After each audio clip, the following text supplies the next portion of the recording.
Ça va faire changement d'habitude parce qu'aujourd'hui, vous m'entendrez pas parler très longtemps parce que mon throwback va être assez court. L'école du jeu, en partenariat avec la boutique L'Imaginaire. Au-delà de vos attentes.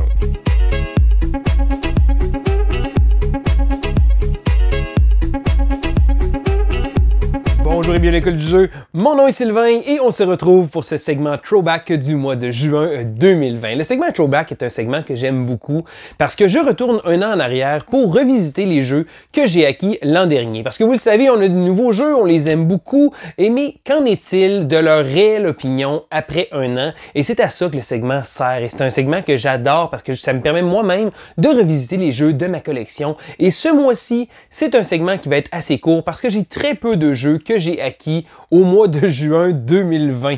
Alors, dans ces jeux-là, le premier dont je vais vous parler, c'est le jeu Star Wars Outer Rim, qui s'appelle en français Bordure extérieure. Un titre que je ne suis pas nécessairement très fan en français, mais il faut dire que le lore de Star Wars, pour ma part, j'ai écouté beaucoup en anglais, donc certain que les termes et les endroits me reviennent un peu comme ça. Donc, Star Wars est un jeu qui, l'an dernier, certain que le buzz, bon, avec le Mandalorian qui était sorti aussi, ça aidait un peu. C'est dans l'univers de Star Wars. C'est un jeu où on va devoir compléter des missions. Donc, on peut jouer en solo, on peut également jouer à plusieurs et on va devoir tenter de compléter des missions. Donc, c'est presque un pick-up and deliver. Donc, presque un jeu de livraison parce qu'on prend une mission à un endroit, on doit se rendre à un autre endroit et là, on va pouvoir avoir à changer notre vaisseau, rencontrer des gens aussi. Il va y avoir certaines missions qu'on va pouvoir faire. Donc, si on veut, on va rencontrer également certains personnages de la série. Donc, c'est certain qu'il y a beaucoup de petits clins d'œil aux fans de cette propriété intellectuelle-là. Donc, c'est un jeu que j'avais beaucoup aimé quand je l'ai reçu. Je l'ai joué, j'ai bien aimé ça. Le jeu, je me disais, c'est Fantasy Flight Games. Ils vont probablement faire des extensions. Bien entendu, Fantasy Flight Games sont reconnus pour faire un paquet d'extensions. Mais à ma grande surprise, ils n'ont pas sorti de contenu supplémentaire pour ce jeu-là. Et pourtant, c'est un jeu qui, après quelques parties, on revoyait un peu les mêmes missions, sans nécessairement dire que ça venait du pareil au même, mais c'est un jeu qui aurait mérité d'avoir une extension. Puis, à ma grande surprise, FFG en a pas sorti. Donc, c'est certain que c'est un jeu qui est intéressant. Je vous le conseille fortement si vous êtes fan de Star Wars. Si vous n'êtes pas fan de Star Wars, c'est probablement pas un jeu qui va vous énerver le poil des bras parce que, bon, c'est un bon jeu, c'est un jeu intéressant, mais c'est un jeu avec une rejouabilité, je pense, un peu plus limitée que ce que j'aurais voulu. Donc, Star Wars Outer Rim, qui est pour moi, qui est encore dans ma collection, mais je ne saurais pas dire si c'est encore pour bien longtemps. Je continue avec un autre jeu qui, celui-là, est tombé un peu bizarre parce que bon, c'est le jeu Pandémie Zone Rouge, Amérique du Nord. Donc là, je sais qu'il y a tout prochainement, il va y avoir une version de l'Europe qui va sortir de Pandémie Zone Rouge. C'est un peu pas douteux parce que c'est pas nécessairement bon. C'est certain qu'il y a du monde qui vont dire sortir un jeu Pandémie en pleine pandémie.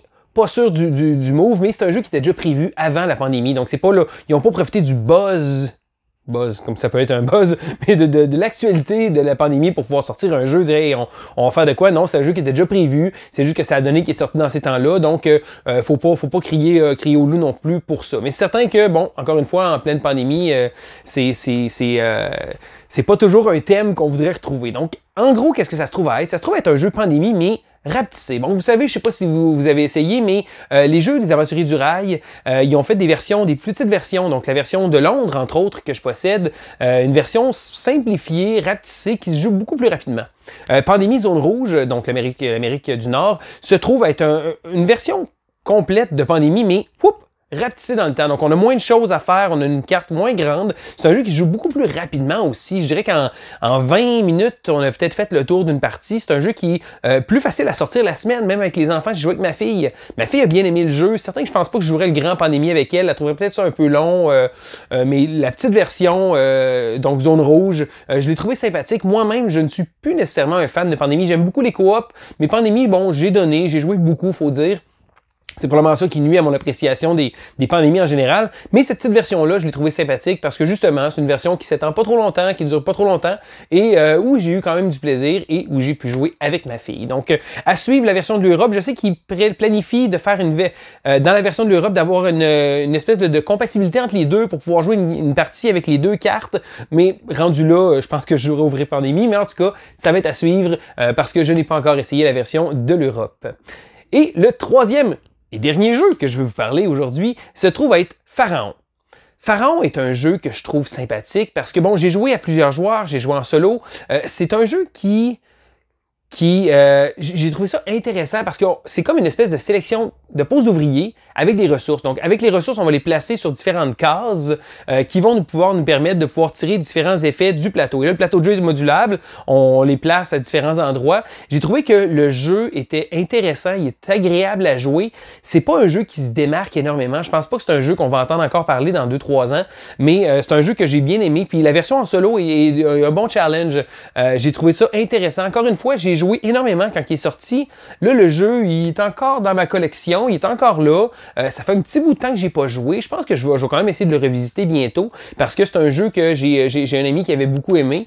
Donc, c'est certain que c'est le genre de jeu que je vais y retourner parce que c'est un jeu qui coule bien, c'est un jeu qui marche bien. Encore une fois, pas un jeu exceptionnel, fantastique, absolument à voir, mais c'est un jeu intéressant dans une collection. Vous savez, des jeux qui sont faciles à comprendre, mais qui offrent une certaine stratégie, qui offrent des parties qui vont être différentes aussi, parce qu'on se le cachera pas, lorsqu'on joue beaucoup de fois l'une après l'autre à un jeu, on finit par, bon, ok, on a l'impression d'avoir fait le tour. Et là, je parle pas d'avoir complètement exploré tous les recoins du jeu, non, juste d'avoir fait le tour. Vous savez, là, après 4-5 parties qui ont été jouées dans un court laps de temps, souvent on fait comme, bon, ok, fait qu'on le met de côté, puis souvent c'est à ce moment-là qu'on va se demander, bon, est-ce que je vais le vendre ou est-ce que je vais le conserver pour le rejouer? Donc, Pharaon est encore dans ma collection. Pharaon, d'ailleurs, en vous en reparlant, c'est un jeu que j'ai hâte de ressortir. Je pense que je vais essayer de le sortir à une prochaine soirée de jeu parce que c'est un jeu qui avait quand même fait bonne impression à l'époque.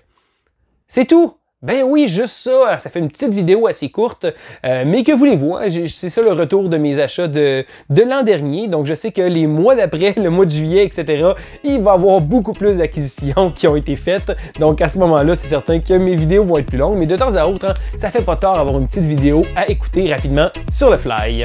Donc c'était Sylvain pour l'école du jeu et on se dit à la prochaine!